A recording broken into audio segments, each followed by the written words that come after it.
Fan TV, 2-1 at the end of the day. Yeah, Joseph Escobar, very, very worried, right? Sure.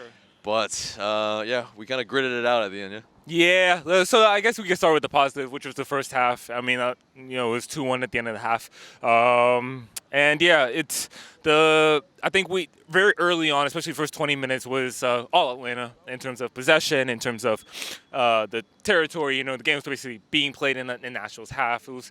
And then with the support, it felt right. It felt like a home game. You know what I mean? And everything was going well. The build up for the first goal was excellent.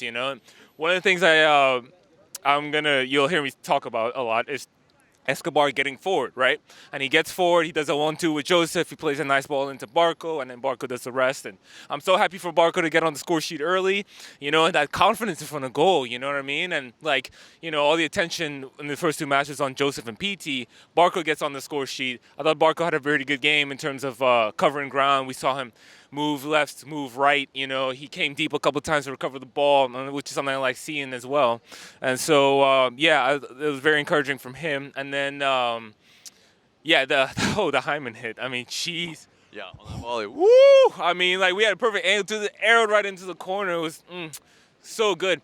In terms of the goal we gave up, yeah, it's a set piece, and the only thing I would say, I know Joseph has a good lead, but Walker Zimmerman versus Joseph, I think, is a bit of a mismatch. And it was 6'5" versus 5'8". Yeah, so, and that really looked like that's how Nashville was going to score, is either crosses or set pieces. And they get one, we don't deal with it, and Walker cleans up. So, but yeah, I think at halftime where the trouble started, Escobar limps off. And I think, especially with White coming in, you could tell Nashville kind of went at that side a little bit. And I think it has an effect on you on the team, you know what I mean? Where if you feel like you have a weakness or something to compensate for going back, it might affect you going forward. And then, of course, when Joseph goes out, that it does, he's our star, you know what I mean? He's usually one of our best players on the night. And so we started to lack the impetus and tact, didn't we, when he kind of had to be stretchered off. Yeah. Exactly. And I think at that point, it definitely became more of a just seeing it out type of match. I'll give credit to John, though. I liked what I saw in terms of his hold-up play, his back-to-goal, type of play, the way he distributed. I thought he was a little unlucky in terms of, he made the run and maybe the early ball doesn't come in, but it's tough, you know what I mean? That ending, and then just, like you mentioned, worried about the health of the players most of all. Yeah, even a Jake Mulroney who, was pulling up a little bit, trying to stretch it out on the sidelines a little bit. And, you see just a bunch of players that's maybe picked up a knock, maybe pulled up a little lame. It's cold out here, yo. Yeah, so that may have been a factor as well. Worried about the next fixture if, we have more than, just Joseph and Escobar injured? Yeah, I mean, because, like I said, I think Escobar is a big key to how we play in general. And then, Joseph. Cincy is better this year, at least in theory, than they were last year. So it should be tougher. But soon after that is America, which, I think we won.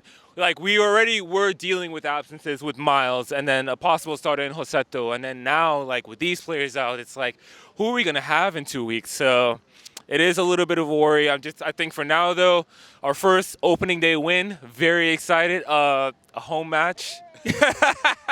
You are welcome. What was it, 60,000, 59,000? 59,000. Yeah, about a little less than half of that was us. So you're welcome. Yeah. Appreciate it, man. Thank you. Kits on, Scarves up. The Atlanta United Block Party, presented by Bulleit Bourbon, returns on Friday, March 6th, taking over the Summerhill neighborhood for ATL's biggest open street celebration of all things Atlanta United. Get your tickets today. Link in the description below. A portion of event proceeds benefits Soccer in the Streets and the organized neighbors of Summerhill organizations. Check out the 3rd annual Atlanta United Block Party.